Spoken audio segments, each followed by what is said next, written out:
जो टॉपिक होगा वो होगा बल, फोर्स। बल को अंग्रेजी में क्या कहा जाता है? फोर्स। साधारणतः भाषा में हम लोग क्या बोलते हैं कि धक्का या खिंचाव क्या है? बल है। धक्का देना पुल और पुश, तो धक्का और खिंचाव बल नहीं है, बल्कि यह बल लगाने का तरीका है। हम बल कैसे आरोपित करते हैं? धक्का दे करके या खींच करके, साधारण रूप में।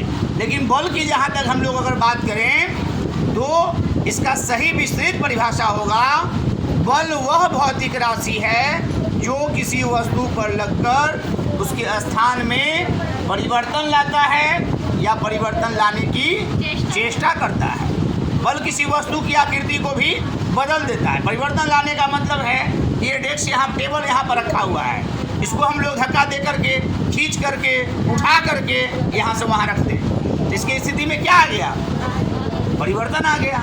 ये दीवार है बगल में, इसको हम लोग मिलकर धक्का देंगे, सब लोग मिलकर धक्का देंगे, तो क्या इसका स्थिति बदल जाएगा? वो भी नहीं बदलेगा। तो क्या हमने बल नहीं लगाया?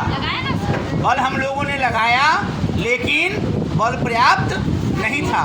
हमने धक्का लगाया है, हमने प्रयास किया है, इसके स्थिति में परिवर्तन लाने की कोशिश हमने किया है। ठीक है, तो बल वह भौतिक कारक है जो किसी वस्तु पर लगकर उसके स्थान में परिवर्तन लाता है या परिवर्तन लाने की उसकी स्थिति में परिवर्तन लाता है, परिवर्तन लाने की चेष्टा करता है। ये तो हो गया बल की परिभाषा। अब है कि बल, ध्यान दो, बल हम लोग कैसे आरोपित करते हैं? तो बल किसी वस्तु पर आरोपित करने के लिए कई प्रकार हैं। जनरली हम लोग पुश करते हैं, धक्का देते हैं, या पुल करते हैं, खींचते हैं, लिफ्ट करते हैं, उठाते करते हैं, उठाते हैं ना ऊपर, या अटैक करते हैं मतलब प्रहार करते हैं। तो बल लगाने के जो प्रकार हैं वह है धक्का, खिंचाव, उठाना, किसी को दबाना भी, दबा के भी बल लगाए जा सकते हैं, और प्रहार करना। ये हो गया बल आरोपित करने के प्रकार कि हम बल कैसे आरोपित करते हैं। आगे है कि चलिए अगर किसी वस्तु पर बल लगाते हैं तो क्या क्या प्रभाव उत्पन्न होगा? बोलिए, किसी वस्तु पर जब हम बल लगाएंगे तो उसके कुछ प्रमुख प्रभाव, किसी वस्तु को जो हम बढ़ाते हैं, मतलब किसी वस्तु पर जो हम बल लगाते हैं तो उसका क्या क्या प्रभाव उत्पन्न होता है? बोलिए। आकृति में परिवर्तन, चाल में परिवर्तन, दिशा में परिवर्तन, स्थिति में परिवर्तन। मतलब कि जब हमने बल लगाया तो वो क्या कर सकता है? Change the shape. जैसे बैलून है, उसमें गुब्बारा भरा में हवा भरा हुआ है, उस पर हम बल लगा देंगे, दबा देंगे, फूट जाएगा, उसकी आकृति क्या हो जाएगी? बदल जाएगी। टेबल है, इस पर बल लगा देंगे, इसकी आकृति बदल जाएगी, टूट जाएगी। किताब है, पुस्तक है, उस पर बल लगाएंगे, फाड़ देंगे, उसकी आकृति परिवर्तित हो जाएगी। तो आकृति में परिवर्तन हुआ। बल लगा करके हम लोग क्या कर सकते हैं? स्थान में भी परिवर्तन ला सकते हैं, है ना?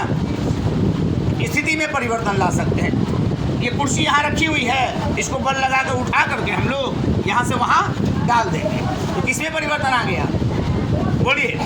स्थिति में परिवर्तन आ गया। दिशा में परिवर्तन, मैंने पहले ही बताया कि बल किसी वस्तु को दिशा में भी परिवर्तन ला सकता है। तो दिशा में परिवर्तन कैसे आएगा? आप जा रहे हैं साइकिल से पूरब की तरफ, और कोई बगल वाला शैतान लड़का क्या किया? दक्षिण की तरफ पुश कर दिया, धक्का दे दिया, तो आपकी दिशा क्या हो गई? मुड़ गई। तो बल किसी वस्तु के दिशा में भी परिवर्तन लाता है। कभी कभी हम आप साइकिल से जाते रहते हैं तो क्या देखते हैं कि हवा बड़ी तेज गति से आई और हमारे हैंडल को घुमा दिया, तो हवा भी बल लगाता है। तो बल किसी वस्तु की आकृति में परिवर्तन लाता है, स्थान में परिवर्तन लाता है, स्थिति में परिवर्तन लाता है, दिशा में परिवर्तन लाता है, और चाल में परिवर्तन।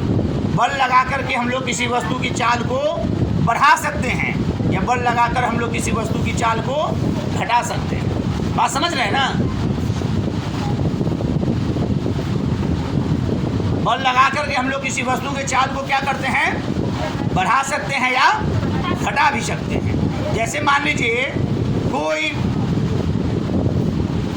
ध्यान दो, कोई साइकिल सवार जा रहा है और हम उसकी साइकिल को पीछे से पकड़ कर खींच ले रहे हैं, तो उसका रफ्तार क्या हो जाएगा, घट जाएगा, उसकी चाल में परिवर्तन आ गया। चाल जिस चाल से वो चल रहा था वो कम हो गया, नहीं कम हो गया। अब कोई जा रहा उसको हम लोग धक्का दे दिए तो उसका चाल और क्या हो गया, बढ़ गया। तो बल लगा करके किसी वस्तु के चाल में भी परिवर्तन लाया जा सकता है, लाया जाता है ना। या मान लीजिए कि बल लगाकर हम लोग किसी वस्तु के चाल में कम भी कर सकते हैं, उसको ज़्यादा भी कर सकते हैं। क्रिकेट के खेल में भी देखते हैं कि बैट्समैन ने बैट से बल्ला चलाया और गेंद बाउंड्री लाइन की तरफ जा रही है, प्लेयर आया बल लगाकर उसको रोक लिया, उसकी चाल में परिवर्तन क्या कर दिया, बल्कि उसको विराम की अवस्था में ला दिया, रेस्ट में पहुंचा दिया। ये हो गया आपको बल के प्रकार, ठीक है। बल के प्रकार में कोई दिक्कत क्या? अब देखिए सॉरी, बल के आरोपित हम लोग कैसे करते हैं और उसके क्या प्रभाव है, इसमें कोई प्रॉब्लम तो नहीं है। चलिए आगे हम लोग देखते हैं।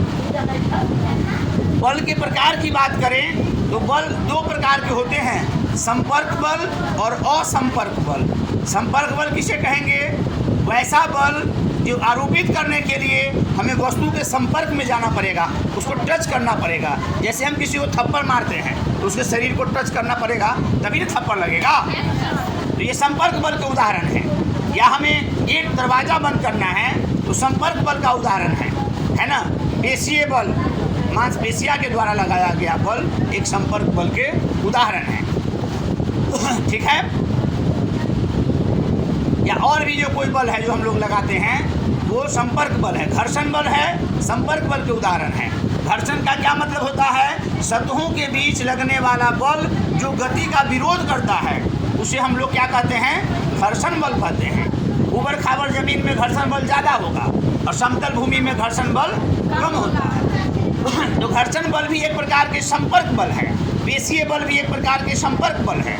और दूसरा जो हमारा है वह है असंपर्क बल। असंपर्क बल किसे कहते हैं?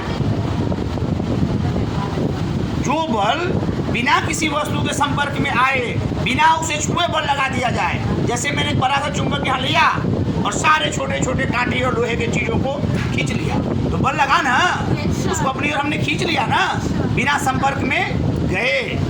तो वह बल जिसे आरोपित करने के लिए उसके संपर्क में जाने की आवश्यकता नहीं पड़ता हो तो उसे हम लोग क्या कहेंगे? बोलिए। संपर्क बल नहीं, और संपर्क बल कहा जाएगा। संपर्क बल के लिए तो हम लोग उसके कांटेक्ट में जाएंगे, उसमें सटेंगे, उसको छुएंगे। पेड़ पर से गिरता हुआ आम का फल जमीन पे आता है, क्यों? पृथ्वी उसको अपनी ओर खींचती है। इस बल के कारण, गुरुत्वाकर्षण बल के कारण। तो गुरुत्वाकर्षण बल क्या आम में सटा हुआ था? ये भी आपको असंपर्क बल के उदाहरण हैं, ठीक है। असंपर्क बल के उदाहरण हो गए कौन से? चुंबकीय बल, गुरुत्वाकर्षण बल, है ना। इस बल को लगाने के लिए हमें वस्तु के कांटेक्ट में, संपर्क में जाने की कोई आवश्यकता नहीं है, ठीक है। अब हम लोग बात कर लेंगे संतुलित और असंतुलित बल।